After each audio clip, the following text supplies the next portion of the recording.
আপনার কি মনে হয় যে তারেক রহমানের কাছে নির্বাচনী প্রচারের প্রথম দিনে জামাতকে ধর্ম বিষয়ে বেশি পোক করা এর বিকল্প কি ছিল তার হাতে খুব বেশি? দেখুন, তারেক রহমানকে আমরা গত 16 মাস যেভাবে দেখেছি সেটাও কিন্তু অনেক সহনশীলতার, অনেক মাইল্ড, অনেক হাম্বল, ডাউন টু আর্থ, কাউকে প্রতিহিংসার কথা বলেননি, এমনকি তা মা জীবিত থাকতেও একই কথা বলেননি।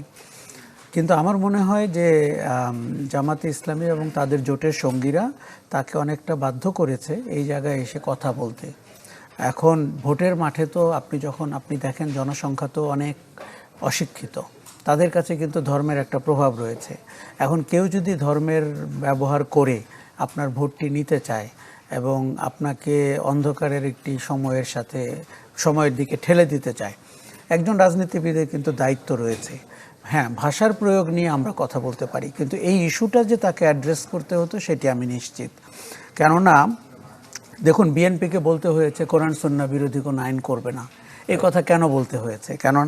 কেননা তার প্রতিপক্ষ কোরআন সুন্নাহর মানে আলোকে দেশ চালাবে বলেছে, কিংবা শরিয়া আইন করবে। দেখুন, শরিয়া আইনের ব্যাপারে জামাতের প্রকৃষ্ট শক্ত অবস্থান বলতে হবে। কারণ আপনি একজনকে ভোট দেবেন, আমরা কিন্তু মনে করি জনগণের ভোটে যিনি নির্বাচিত হবেন তিনি দেশ শাসনের অধিকার রাখেন। আমি তাকে পছন্দ করি কিংবা অপছন্দ করি।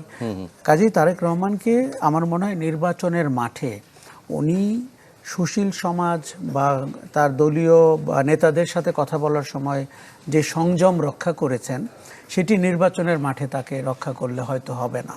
তাকে বলতে হবে যে ধর্মের খপ্পরে জনগণ যেন না পড়েন, ভোট যেন না দেন, এবং তারা যেন সতর্ক থাকেন।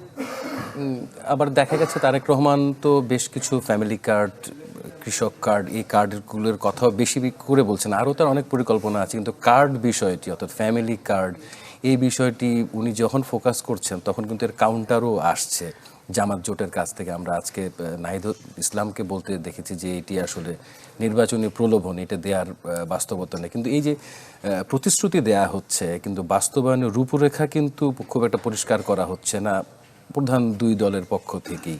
এই বাস্তবায়নের রূপরেখা আসলে পরিষ্কার করা কতটা জরুরি বলে মনে করেন? আমি মনে করি খুবই জরুরি। কেননা আপনি আজকে বিএনপি জোট কিংবা জামাত জোট যাকে আপনি ভোট দেবেন, আপনি জানবেন আপনার জন্য তার কি পরিকল্পনা রয়েছে। একজন নাগরিকের অধিকার রয়েছে তার জীবনের সাথে সম্পৃক্ত পরিকল্পনাটি জানার। দেখুন, জামাত ইসলামী দুদিন আগে একটা পলিসি ডায়ালগ করেছে, সেখানে তারা কিন্তু স্বাস্থ্য খাতে 8% জিডিপি বরাদ্দের কথা বলেছে। আমরা কোনোভাবেই বুঝতে পারিনি এই টাকাটা কোত্থেকে আসবে এবং কোন খাতে খরচ হবে। দেখুন, 64টা জেলায় 64টি বিশেষায়িত হসপিটাল হবে, এগুলো বলে ফেলা খুব সহজ।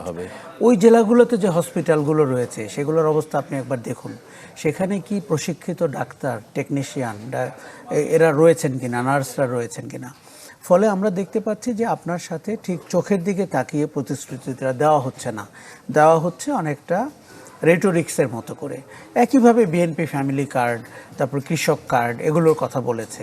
এবং পাল্টা আবার জামাত ইসলামের আমির বলেছেন আমাদের কোনো কার্ড নাই, জনগণই আমাদের কার্ড।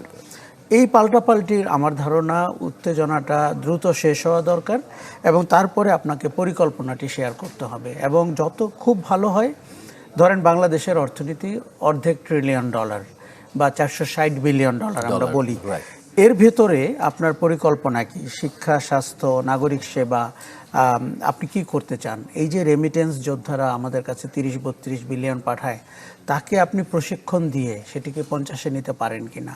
এবং কথা বলতে হবে টু দ্য পয়েন্ট। আপনার যা কারেন্ট ফ্যাসিলিটি আছে তার সাথে আপনি কি অ্যাড করতে পারেন। হিউম্যান রিসোর্সের দিকে তাকান, 1.5 কোটি মানুষ বেকার। নারীরা এখনও কর্মসংস্থানের জায়গায় খুব ভালোভাবে এগোতে পারেনি। কাজেই তাদেরকে আপনি শুধুমাত্র আমরা 1 কোটি লোককে চাকরি দিব বা 50 লক্ষ লোককে চাকরি দিব, এখন কিন্তু অত্যন্ত অদায়িত্বশীল প্রতিশ্রুতির ফুলঝুরি আমরা দেখতে পাচ্ছি।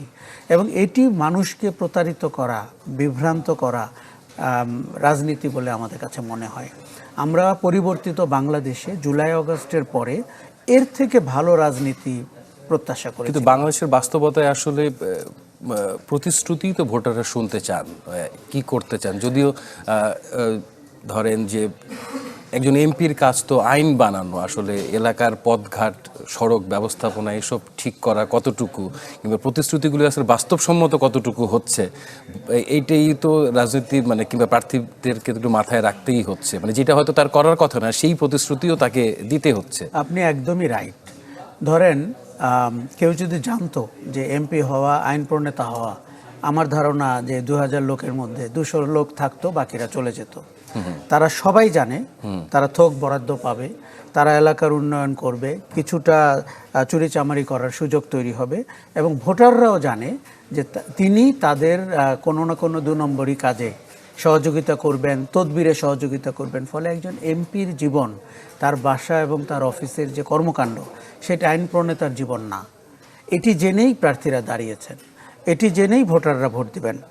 এখন পরিবর্তনের শুরু তো কোথাও হতে হবে, আপনি কোথায় করবেন? আমি কিন্তু ভেবেছিলাম যেই তরুণরা নতুন বন্দোবস্তের কথা বলেছে, নতুন রাজনীতির কথা বলেছে, ক্ষমতা কেন্দ্রিক রাজনীতি না জনতার রাজনীতি বলেছে, রাষ্ট্র সংস্কারের কথা বলেছে, তারা অন্তত এই জায়গাটিতে দাঁড়াবে।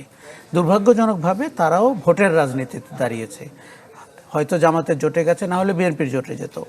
কিন্তু তরুণরা যদি দাঁড়াতো এবং এবার যদি তারা খারাপ ফলাফলও করতো, মানুষের কাছে এই মেসেজটি যেত, কেউ একজন সত্যি কথা বলা শুরু করেছে, কেউ একজন মিথ্যা প্রতিশ্রুতি দিচ্ছে না, কেউ একজন আজকে 100 কোটি টাকার মালিক এবং 5 বছর পরে 1000 কোটি টাকার মালিক। ওই ভুলটাও ভাঙিয়ে দিচ্ছে না যে চেয়ারম্যানের কাজ কি আর এমপির কাজ। এই কথাগুলো দেখুন, আমরা যে বারবার বলছি যে আমাদের রাষ্ট্রযন্ত্রটা বিকল হয়ে গেছিল, ফ্যাসিজম আঁকড়ে বসেছিল এবং জবাবদিহিতার ঊর্ধ্বে উঠে গেছিল এমপি মন্ত্রীরা, আমরা ঠিক ওরকম একটি সময়ের দিকে আবার যাচ্ছি।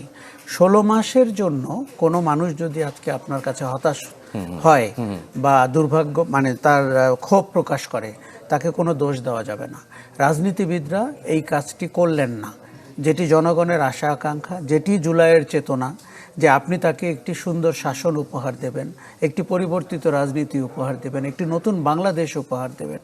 রাজনীতিবিদরা এই পথটিতে যেতে দিল না, এবং এই নির্বাচনটি একটি মন্দের ভালো নির্বাচন হিসাবে ইতিহাসে বিশ্লেষিত হবে।